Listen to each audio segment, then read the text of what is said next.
When you wait a few span or month to hear a finished song, the anticipation adds savor. But after a year, excitement begins to sour. By now, a year and a half had passed, and folk were almost mad with curiosity. This occasionally led to hard words when someone was caught wandering a little too close to our wagon while my father and mother were working. So I moved closer to my parents' fire, stepping softly. Eavesdropping is a deplorable habit, but I have developed worse ones since. "Much about them," I heard Ben say, "but I'm willing." "I'm glad to talk with an educated man on the subject."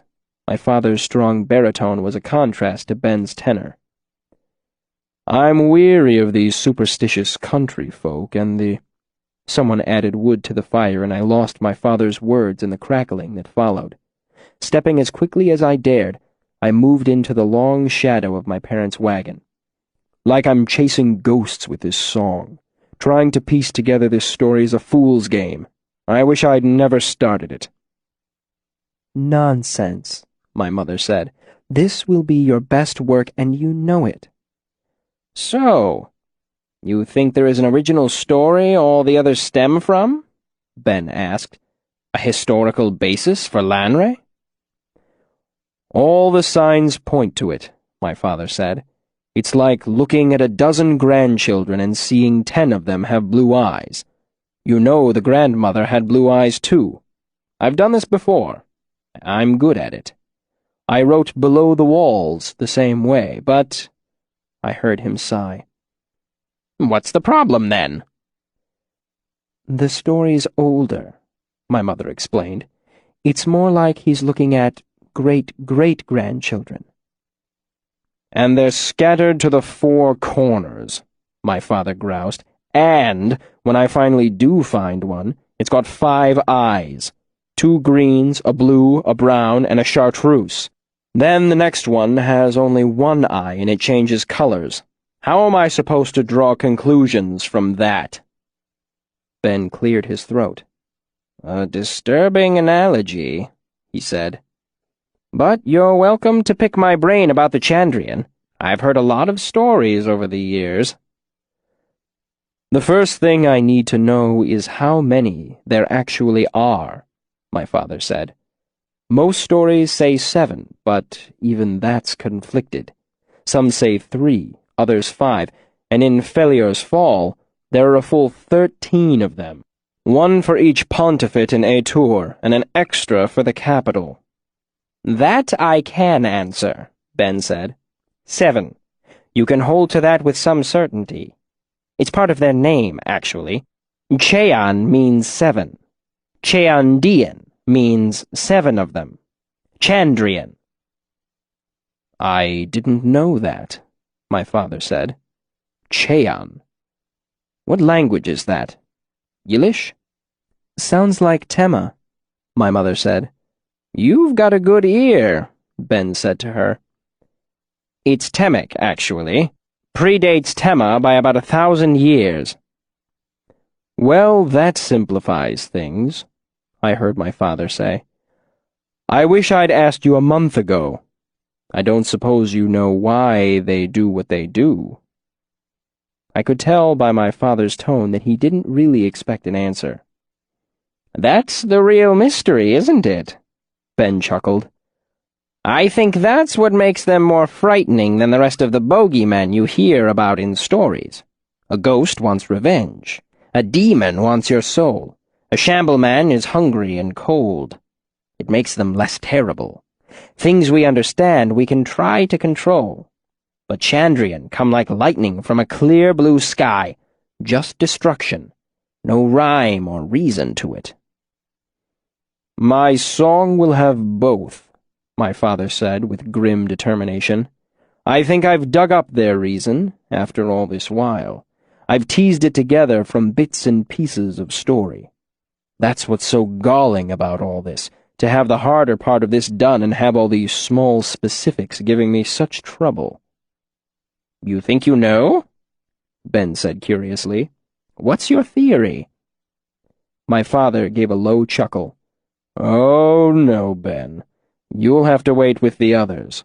I've sweated too long over this song to give away the heart of it before it's finished." I could hear the disappointment in Ben's voice. "I'm sure this is all just an elaborate ruse to keep me traveling with you," he groused. "I won't be able to leave until I've heard the blackened thing."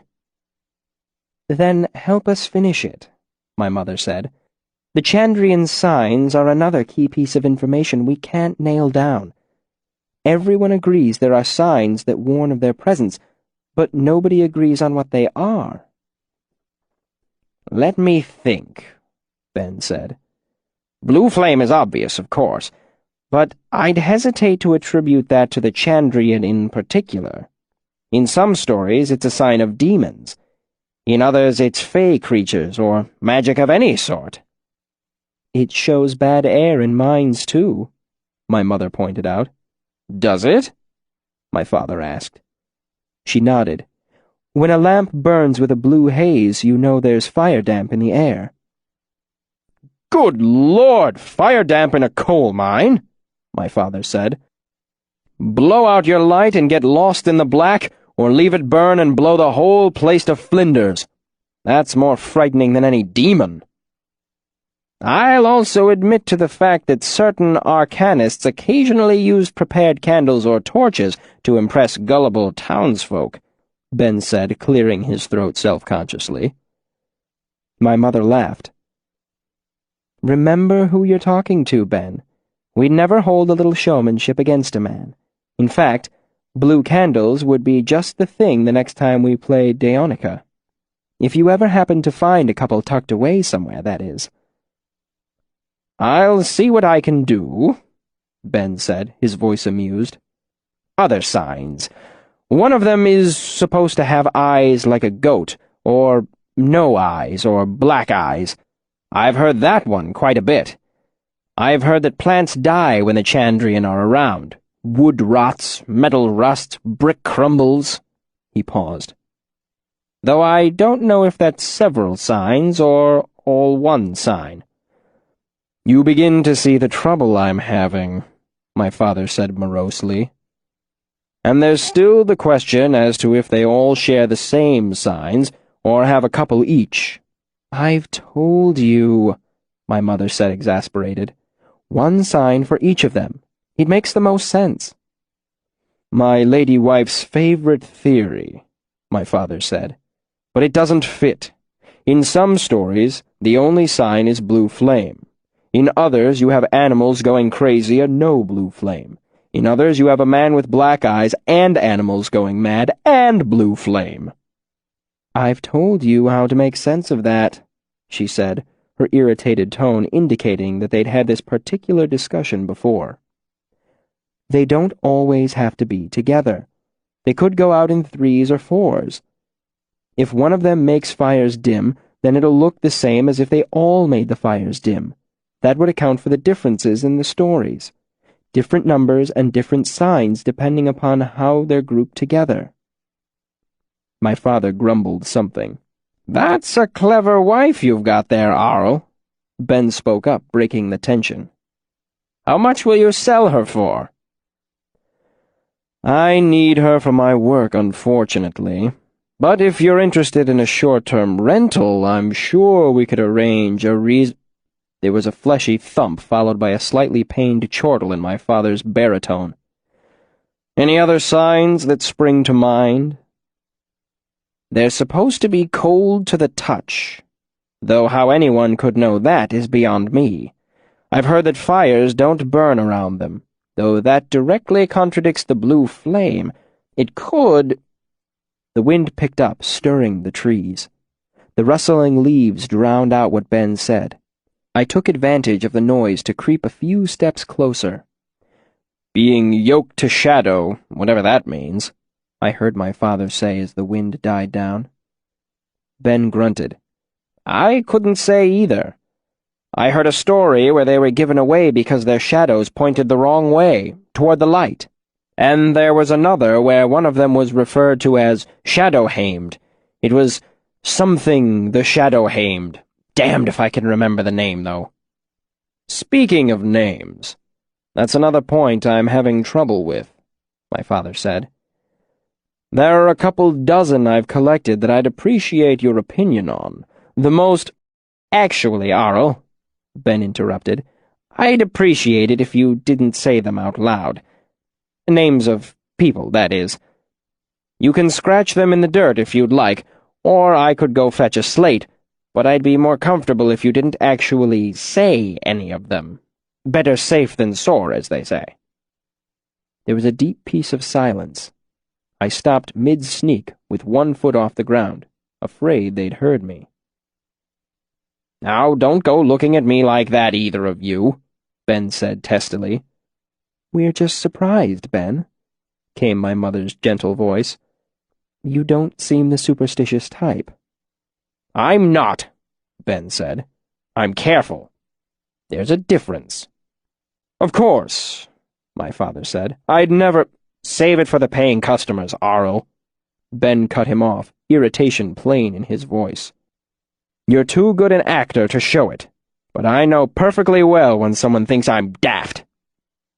I just didn't expect it, Ben, my father said apologetically.